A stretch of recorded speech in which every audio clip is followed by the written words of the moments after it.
Sorry, I had to stand outside for the clickbait thumbnail. Next step in finding a wife. What are you looking at, bruh? My boy Harvey Davies is eating a mango. So we moved into a new place here.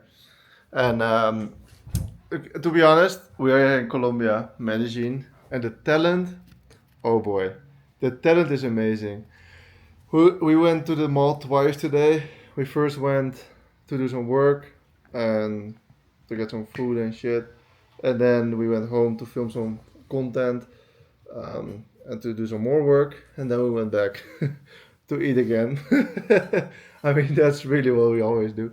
And but the second time that we went there, the girls were just so hot. There's just, I think it's on the weekend that the girls are a bit. Is it a mango? There's not mango. Yeah. Oh, it is. Anyway, the talent pool is so much better, and now I just seem like a pervert because just saying that they're hot and I'm not doing anything. I think I made a new conclusion in the in the wife saga. I'm laughing about it because in between my friend group, it's a running gag now that this whole situation is going on. But I have done a bunch of cold approaches last summer in when I was also in Medellin. I actually did a bunch. I still see girls in the gym that I cold approached last summer and they got like their Instagrams from. They all have like 60K followers for some reason. I mean, I also only approach like the super hot ones because that's the ones that I want. So they have like a shitload of followers. And they never follow you back. I guess I gotta DHV max a little bit more. But the biggest lesson for this one is I'm not gonna make it awkward. Like that's also what I told one of my other friends, Moises. If it's gonna require me making a hella awkward situation, I'm just not gonna do it because that will just scare me away to do more cold approaches. Whereas I would quite comfortably do cold approach. I'm very charismatic with women. Like I am good with women in general. Like if they are the waitress, if they're working in the gym, um, behind the desk, whatever, the cleaning ladies. Like I'm almost very charismatic, and I can, like I'm in the, how do you say that? Like around women, I'm very normal and just charming. I'd say if I want to raise a girl up. But there was this one situation in the cafe 2 days ago. There was a super attractive girl working on her laptop, and she was constantly looking at me, and I was looking at her because she was very attractive, and I was like trying to see if she made eye contact because that's kind of how I qualify if she wants me to cold approach. You know, I'm not gonna cold approach a girl that's constantly looking away and not looking back because then she just doesn't want you. But when me and Harvey were leaving the cafe, she was with her AirPods in a meeting, sitting down. And bear in mind that I am 6'8". So if I'm gonna, like Harvey's a great example. So Harvey, sit there. You stay. You stay. So if you sit down, and I just come up to you like this, I'm like, Shit. Wow. I'm huge. I'm scared.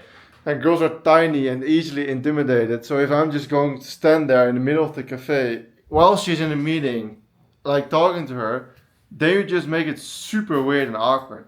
So like, I'm kind of in between in the whole advice online thing with, yeah, cold approach is actually fine. I think you have a decent chance to find your wife that way in social circles, in social environments like the waitress.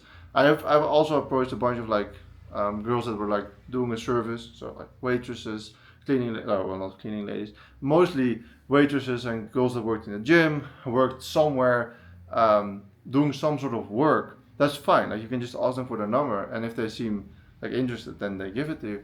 But I never had any success that way. Um, but it does work. Like you can get them that way. I guess my point is, a bunch of people say like, oh, cold approach is like such a big risk. You only have like 5% chance to succeed. I think that's bullshit.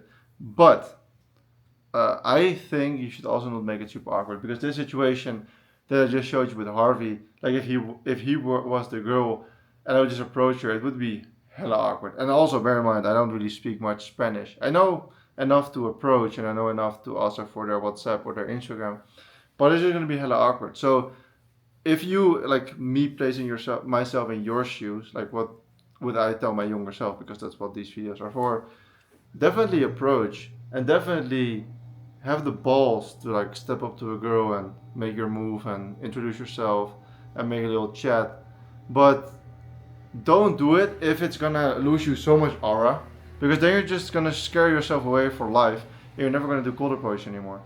And if you are a guy, if you're like a white European like me that likes Latinas, go here. They are everywhere. Like genuinely, they are everywhere. They're so pretty. You have like unlimited shots.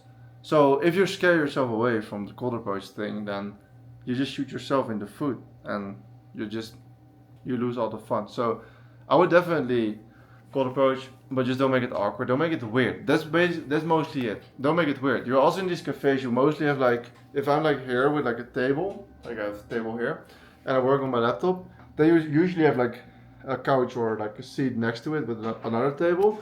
You can just kindly like sit next to her, and if you feel like she's also trying to look at you and like she's interested in you, they just like softly introduce yourself, like, hey, by the way, do you know if the cappuccino is like any good here, or do you know where the toilet is, or do you know if they have a charger, whatever. Or if you don't speak Spanish, like, sorry, my Spanish is so bad, but like, how do I say cappuccino, whatever. Like cappuccino is the same thing, but then even like that makes it easy for her to engage.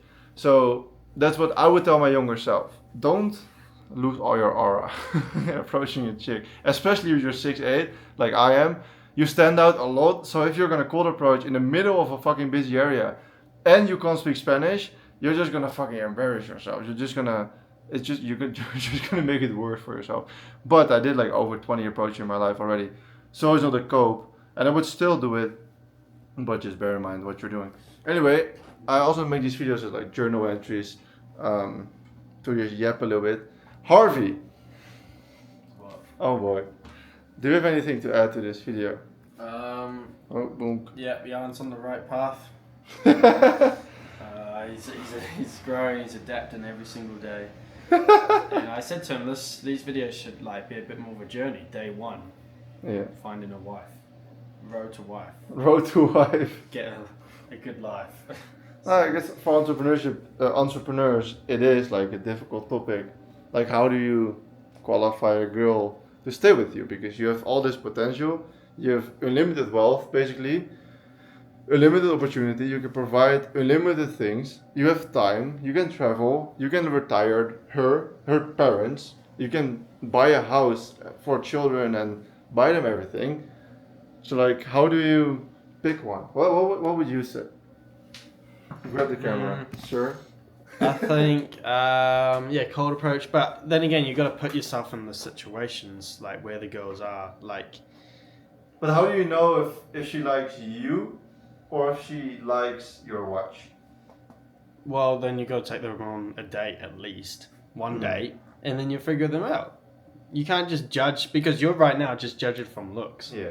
And they're going to judge you from looks until you talk to them and then take them on a date, and then you're going to know their personality. And if you don't like them, then you don't have to see them again. But yeah, you got to put yourself in the ocean. But then, like, okay, let's say you go on a date, and like, what kind of questions do you ask them to find out if they like you for you? What are like the red flags? How do you know that they just want your wealth and like your? Well, how do status they and know your you? Instagram? How do they know you got their wealth? Your wealth. Well, like you're wearing the watch, they see the Airbnb, you pull up in an Uber, like they can't even afford that. But you can just like go multiple, Chain. like 2-3 dates, and then if you can see like patterns, like she only interested at this time, or going to expensive restaurants, and or like not doing like the basic things like going on a walk, then she's probably not interested. Yeah, I guess those are the questions that she asked. So I did have a talking stage, like for 3 months, which was a mistake if you follow this channel for a longer time. But I guess to kind of give myself some advice, the younger me some advice on this. She was not interested in the wealth at all. So my dad gifted me this watch for Christmas, and it was like the first actual watch that I ever got. Before this I had used an Apple Watch. So I love this watch. I love it so much. I like how it looks. I like everything. But I know it's not super expensive because my dad is like a 9-to-5 guy. Like he doesn't have 10 grand to splash on a watch. And I don't care. I don't care at all. I love it. And I like how it looks and I wear it every single day. but the girls think it's expensive. So I made a picture of it and I sent it to her to see what she would do. And she was like, "Oh, nice. Did you get that?" And I was like, "Yeah, my dad gifted it to me." And I was like, "This sounds corny how I'm gonna say it like this, but it is like she said it in Spanish, but she basically said, I don't really care about those things. I just want you to show up to the date." That's basically what she said. Ironically, how the situation ended up being, that's ironic. But you gotta watch the other videos to hear that story. I'm not gonna go into that. But she was like not interested at all. Like she was not like, "Oh, I really gonna to Italy. I want to go to this. I want to go to this. Can you take me here? Can you send me money?" Like, hey, girls also. Like I have had girls that I was talking to that were faking things to get money from you. So they're like, "Oh, my dad got like in a crazy accident. I need 10 grand." Like randomly, they would just pull up with a dumb story that is just not true for money. And like, "Oh, my phone broke. Can you give me like $600 for a new phone?" So like, so usually girls would make it obvious. They would they would ask you about the experiences that you had regarding to money. So they're like, "Oh, what was the most expensive restaurant you ever went to?" Or "What was the best Airbnb you ever were in?" Or "What's the best car you ever had?" Like they would always ask you things regarding to money and regarding to experiences, instead of like, "Okay, what's your favorite country?" Or "What was your coolest gift to your parents?" Or where do you want to go? You know? And so there's a different tonality there. So I guess that's the end to this video. I will see you in the next one. Peace.